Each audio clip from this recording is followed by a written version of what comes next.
এটা হচ্ছে গিয়ে বাংলাদেশের শেষ সীমান্ত। আমি এখন বাংলাদেশেই দাঁড়িয়ে আছি, আর জাস্ট এটা পার করলেই হচ্ছে গিয়ে ইন্ডিয়া। Rohanpur railway station. এই স্টেশন বাংলাদেশের একটি অন্যতম সীমান্তবর্তী railway station. Rohanpur railway station বর্তমানে ভারত বাংলাদেশের সীমান্তের অন্যতম রেলওয়ে ট্রানজিট হিসাবে কাজ করছে। আমাদের ভারতের মালদা জেলার সিংগাবাদ রেলওয়ে স্টেশনের সাথে এটি যুক্ত।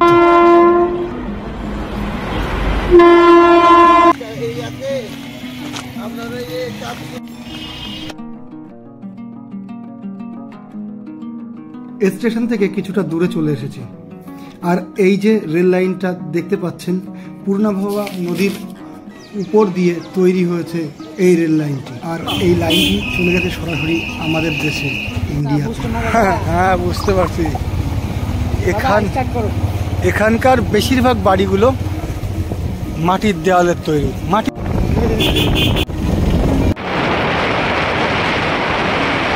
আমরা চলে এসেছি চাঁপাইনবাবগঞ্জ জেলা আর গোমস্তাপুর উপজেলা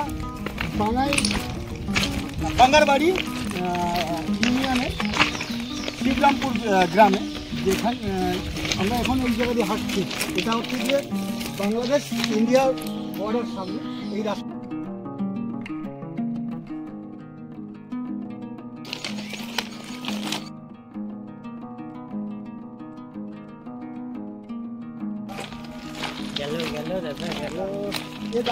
আমরা শিবরামপুর গ্রামে রয়েছি, আর এটা হচ্ছে গিয়ে বাংলাদেশ আর ভারতের সীমান্ত।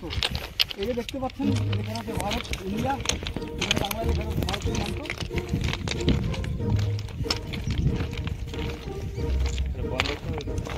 এই যে আমার হাতের নিচে যে বোর্ডটা রয়েছে, এটা হচ্ছে গিয়ে বাংলাদেশের শেষ সীমান্ত।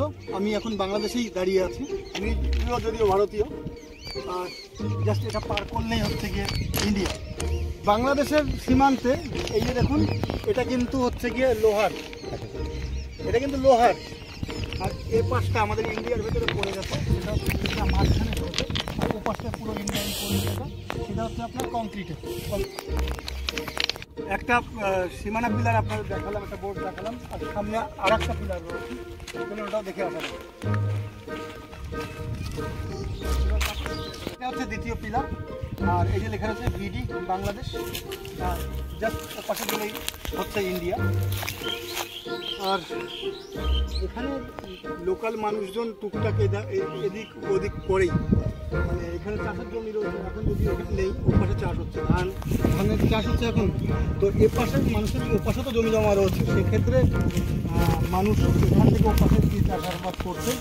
এটা বিষয়টা হচ্ছে কি এখানকার হিসাব মতো এগুলো করা হচ্ছে।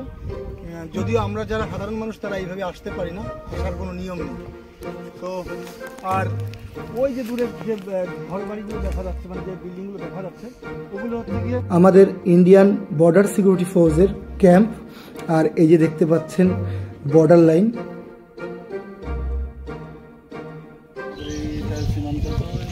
প্রতিদিনই গাড়ি ঢুকে, প্রতিদিনই গাড়ি, ট্রেন, যাত্রীবাহী গাড়ি, মালবাহী আছে সব।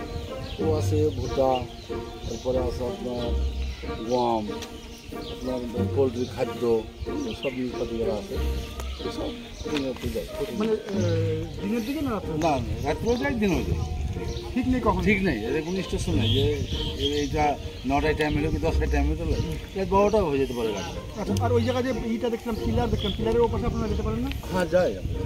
তিনি বলেন না, মানে ওই যে বর্ডারটা লাগানো আছে ওই পর্যন্ত যেতে পারে না? ওই আপনার কাঁটাতলা বেড়াতে আমরা যাই না, মানে বেড়ার সামনে যান না? না না না, আমরা সামনে যাই, যে সব প্রতীকপুরে আছে। হ্যাঁ, আমার ছেলে পিলে গরু বকরি চড়াই, ও বিএসএফ থাকে, ও ছোটো ছোটো ভাই, ও ক্রিকেট না বলে দেয়, ও নেই ভাই, এইসব বলি। বাংলাদেশের লোক যাই, আমরা গরু চড়াই, কিছু বলে না না, কোনো সমস্যা নেই। আর এই লাইন তো দুই রকম দেখলাম, এই যে এই জায়গায় যে লোহার এগুলো, ওগুলো থেকে সিমেন্ট, কংক্রিট, শিল্পার, পাথর জমা। আর আমার বাংলাদেশ হলো লোহার, স্টিল।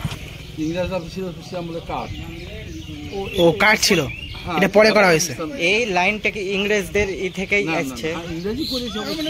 হ্যাঁ হ্যাঁ ইংরেজি অবশ্য করেছে, তো এটা তো ইংরেজের নয় এখন, হ্যাঁ, এখন বাঙালি, ইংরেজ তো কোনটা পাবে। আজকে এই যে রোহনপুর থেকে এই যে এলাম, বিভিন্ন জায়গা আমি ঘুরে দেখছি, তার ক্রেডিট সম্পূর্ণ পরিমাণে এই যে এই মানুষগুলোকে, এই মানুষগুলোর নাম বলো। মোহাম্মদ হাসিবুল ইসলাম নাহিদ, সৈয়দ ফারহান সাদিক সোহাগ, মৃদুল। মৃদু। আর এনরা হচ্ছে গিয়ে সব অনেক বড়, মানে বড় মিন্স বয়সে আমার থেকে অনেক বড় এরা। এরা সব ক্লাস 9-এ পড়ে, আর আমি তো এখনো পড়ে উঠতে পারিনি। যাই হোক, এরাই আমাকে সম্পূর্ণ জায়গা ঘুরে ঘুরে দেখাচ্ছে। আর তোমাদের অনেক অনেক ধন্যবাদ দেবো না, ছোটো ভাইদের ধন্যবাদ দেখে দেয়। না আমরা তো বড়।